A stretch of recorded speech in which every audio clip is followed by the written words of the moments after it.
Alright, hello, I'm Webster, and this is the second part of my duo speech. The first part was the informative speech, and this is the persuasive speech. So, the last speech I did was the informative speech, and we covered the causes, effects of depression, as well as some of the medical issues behind it, and then some possible treatments. So in this speech here, I'm here to persuade you all that depression is a curable or treatable illness, and that the only way for it to really be treated is for the person suffering from it to actually admit to having this disorder. So, as I said, in order for the depression to be treated and cured, the afflicted person must admit that this problem exists. Then and only then can progress be made from there. So, as I said, the largest problem that affects this is just people not just kind of overlooking it, not really taking advantage of what's around them, or even realizing that there is a problem. And the only way for this person to be treated is to admit to suffering from it.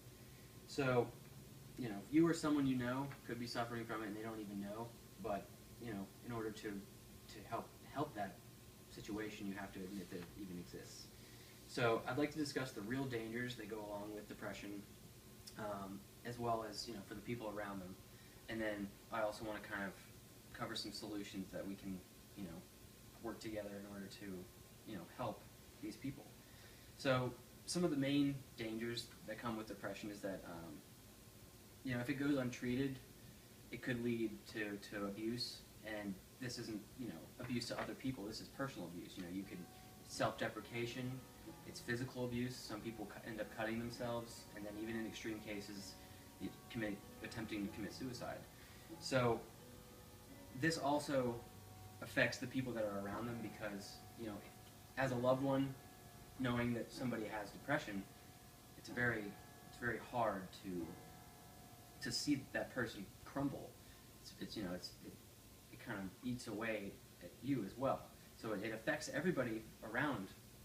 Depression, it's not just a singular entity that it affects. It affects everybody that's around, and it's affected by it.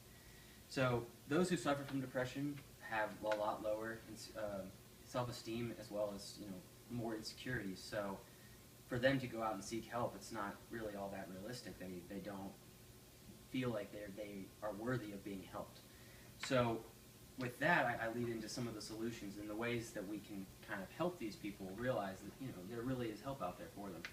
And ways we can do this is through raising awareness. And in order to raise awareness, basically, we're making treatment public. We're making the opportunities that are available more public to them, and kind of raising awareness that people do suffer from this. And another way we can do this is kind of telling the people that are affected with depression that it's not their fault. This isn't the reason they have depression is not their fault. And a huge reason why people think that that they're unhappy is because it's their own doing. And like what we covered in the informative speech is that it's a chemical thing going along in these person's minds, and it's also psychological. So a lot of things go into it. It could be from a trauma, or it could be from just a hormone just not clicking. So, it could be a number of things, and these people need to know that, it's not their fault, and that seeking help is not a selfish thing. We can also increase access to treatment, and we can do this through raising awareness, making sure that these treatments are available, and kind of almost promoting them even more, making them more public, because if these opportunities are more publicly made, these people don't have to do as much research, and they don't have to feel so bad about their insecurities in order to find help. That should be easily accessible for them. So another thing, it's kind of not one of the bigger points, but in order to kind of get a firm answer, whether you are or aren't depressed, there's an opportunity. You can go on it's called psychcentral.com, and they have this quiz that you can take. And some of the questions are fairly obvious, but they kind of delve deep into one's personal aspects. So you can take this quiz, and it can tell you whether you are or possibly could be, or if you're not suffering from depression. And this could definitely help you realize that you have an issue, and then it can give you that opportunity to go the next steps if necessary. So in both of my speeches, throughout the duo speeches, we covered what depression is, the causes and effects, and potential solutions to treating those who are suffering from depression.